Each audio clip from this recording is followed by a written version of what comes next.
गौतम बुद्ध अपने ध्यान में लीन बैठे थे कि वहां पर निराशा से भरा एक लड़का आया। ये लड़का अपने आलसीपन से बहुत ज्यादा परेशान और दुखी था। आलसी लड़का गौतम बुद्ध से बोला, महात्मा जी मेरी सहायता कीजिए, मैं अपने रोज की आलस्य से बहुत ज्यादा परेशान हूं। यह आलस मुझे बहुत ज्यादा तनाव में झोंक रहा है। आप ही कोई उपाय बताइए जिसकी मदद से मैं आलसीपन से छुटकारा पा सकूं। गौतम बुद्ध ने उस लड़के से कहा, पहले मुझे यह बताना होगा कि तुम्हें ऐसा भला क्यों लगता है कि तुम आलसी हो। आलसी लड़का बोला, सिर्फ मुझे नहीं, मेरे परिवार वालों, मित्र और मेरे आसपास के सभी लोगों को ऐसा प्रतीत कराया है कि मैं आलसी हूं। गौतम बुद्ध ने फिर उससे पूछा, क्या तुम जानते हो असल में आलस्य होता क्या है? आलसी लड़का बोला, नहीं, मैं नहीं जानता, किंतु मैं इतना जरूर जानता हूं कि आलस्य बहुत बुरी चीज है और वे जिसको भी अपने बस में करती हैं उसको जिंदगी में कभी आगे नहीं बढ़ने देती है। इसके कारण ही मुझे बहुत नुकसान झेलना पड़ रहा है जीवन में। गौतम बुद्ध बोले, जिस बुरे आलस से तुम छुटकारा पाना चाहते हो, पहले उसके बारे में पूरी जानकारी ले लोगे तो उससे छुटकारा पाना आसान हो जाएगा। आलसी लड़का बोला, भगवान बुद्ध जी, इतनी बुद्धि तो मुझ में नहीं है, आप ही मुझे इस समस्या के बारे में जानकारी दीजिए। गौतम बुद्ध बोले, आलस्य ऐसी एक मानसिक अवस्था होती है या एक विचार है जिसे जाने अनजाने में हम खुद ही पैदा करते हैं, और कब वो हमारी जिंदगी में आलस ले आता हमें तनिक भी मालूम नहीं होता। आलस दो मूलभूत कारणों की वजह से ही जन्म लेता है। एक है हमारे शारीरिक कारणों और दूसरा मानसिक कारणों से। शारीरिक कारणों में पहला कारण है गलत तरह का भोजन। हम सभी इस बात को भली भांति जानते हैं कि हमारे शरीर को चलाने के लिए जो ऊर्जा की जरूरत होती है वो हमारे भोजन ही पूरी करते हैं, और अगर यह ऊर्जा सजीव भोजनों से मिले तो अच्छी यानी कि प्राकृतिक रूप से जो हमें भोजन की वस्तुएं प्राप्त होती हैं उनसे अगर यह ऊर्जा मिले तो हमारा शरीर इससे अच्छी ऊर्जा प्राप्त करता है। इससे उलट यदि हम निर्जीव वस्तुओं से ऊर्जा प्राप्त करते हैं तो यह हमें आलस्य की ओर लेकर जाती है। दूसरा कारण, हमारी शारीरिक गतिविधियां भी हमें आलस्य के चंगुल में फंसा सकती है।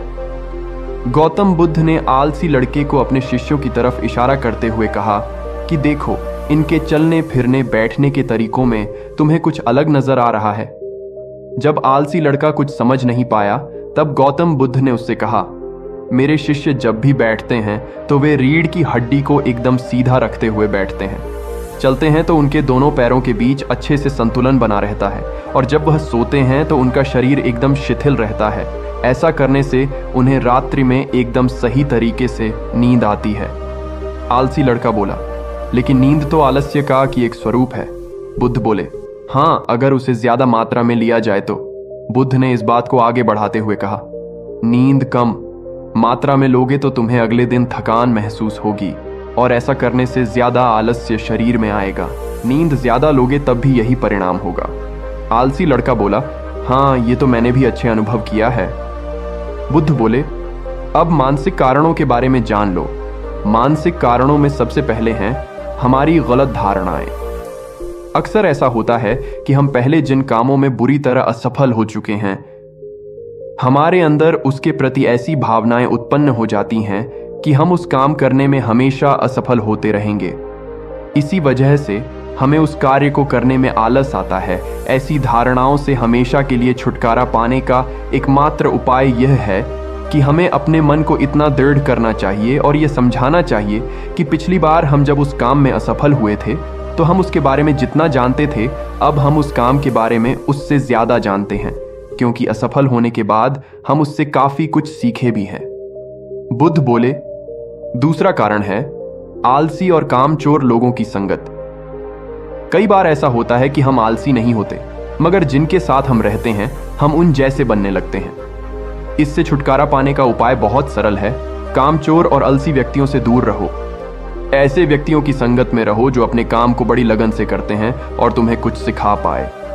गौतम बुद्ध ने तीसरा कारण बताते हुए कहा, यह कारण आलस्य के लिए सबसे बड़ा कारण है, काम को कल पर टालते रहना। यह कारण इतना शक्तिशाली है कि किसी भी व्यक्ति को बर्बाद कर सकता है। इससे बचने का सबसे आसान उपाय यह है कि जो काम जितनी जल्दी संभव हो उतनी जल्दी कर दिया जाए। लिए नींद को ना ज्यादा न कम, एकदम सही मात्रा में लेना अति आवश्यक है। गौतम बुद्ध ने आलसी लड़के से एक सवाल पूछा। मान लो तुम किसी जंगल में फंस गए हो और तुम्हें बहुत भूख और प्यास लगी है, तो तुम क्या करोगे? आलसी लड़का बोला, मैं जल्दी ही जंगल के आसपास कोई गांव की तलाश करूंगा या ऐसी जगह की तलाश करूंगा जहां पर मुझे पानी और भोजन मिल सके। गौतम बुद्ध बोले, अगर तुम्हें काफी देर ढूंढने पर भी भोजन जहां पानी ना मिले तब तुम क्या करोगे? आलसी लड़का बोला, मैं तब भी अपनी तलाश जारी रखूंगा, क्योंकि ऐसी परिस्थिति में मेरे पास कोई और दूसरा विकल्प तो होगा ही नहीं। गौतम बुद्ध बोले, बिल्कुल सही, और यही है मानसिक स्तर पर आलस्य का चौथा कारण, किसी भी निश्चित लक्ष्य का ना होना। यह भी आलस की ओर लेकर जाता है। अब सुनो, पांचवें कारण के बारे में गौतम बुद्ध बोले, सोचो कि तुम्हारे पास काफी सारा धन है जो तुम्हें एक जगह से दूसरी जगह लेकर किसी आदमी तक पहुंचाना है। तुम चलते चलते थक जाते हो और किसी पेड़ के नीचे बैठकर आराम करने लग जाते हो, और तभी तुम्हें दूर से तुम्हारी तरफ दौड़कर आ रहे बहुत सारे आदमी दिखाई देते हैं जो तुम्हारे पास धन को लूटना चाहते हैं। तो क्या तब भी तुम आलस करके वहीं बैठे रहोगे, या ऐसी परिस्थिति में तुम वहां से उठकर दौड़ने लगोगे? आलसी लड़का बोला, जी, मुझे वहां से दौड़ना ही पड़ेगा, नहीं तो मेरी जान और धन दोनों खतरे में पड़ जाएंगे।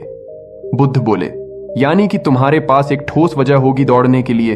यही है आलस्य का पांचवा कारण, किसी भी काम के लिए ठोस वजह का ना होना। आलसी लड़का महात्मा बुद्ध की बातों से संतुष्ट हुआ। वह बोला, महात्मा जी, मैं अब आलस्य के बारे में सब कुछ जान चुका हूं, और अब मैं इन सभी कारणों पर काम करूंगा और अपने आलस्य को दूर भगा दूंगा। दोस्तों, आशा करता हूं गौतम बुद्ध और आलसी लड़के की कहानी आपको अच्छी लगी होगी, और इसे देखने के बाद अब आप कभी भी जीवन में आलस नहीं करेंगे। मानव के पास एक मन है जो किसी भी कार्य को करने में यदि रुचि ले ले तो कोई भी कार्य असंभव नहीं लगता। दिक्कत यही है, शक्तिशाली मानव मन कई विकारों से घिरा होता है। ये मानसिक ताप व शारीरिक ताप कहलाते हैं। मानव आलस भी एक ऐसा ही ताप है। दोस्तों, नकारात्मकता, जिसका पोषण मानव ने कई जन्मों तक किया है, उसके अभ्यास की गहनता से मानव को आलस होता है। यह नकारात्मकता जो मानव को कोई भी कार्य करने से रोकती है। मेरे विचार से मानव को कर्तव्य मानकर कर्म करना चाहिए, वह मन को निरंतर काम करने के लिए प्यार से तैयार करना चाहिए। यदि ये भी काम न करे तो मानव को जरा कठिनता से पेश आना चाहिए, वह आलस के परिणामों के बारे में विचार करना चाहिए। जबरदस्ती काम में प्रवृत्त हो जाएं तो भी मन पीछे पीछे चल पड़ता है। मन की मैल आलस है जो यदि निरंतर हटाया ना जाए तो मानव चरित्र क्रूप हो जाता है। आलस शत्रु है और इसे कर्तव्य भावना की तलवार से मार देना चाहिए। नमस्कार दोस्तों, अगर वीडियो अच्छी लगे चैनल को सब्सक्राइब करना और बेल आइकॉन भी दबा देना। ऐसी इंस्पिरेशनल वीडियो मिलती रहती है।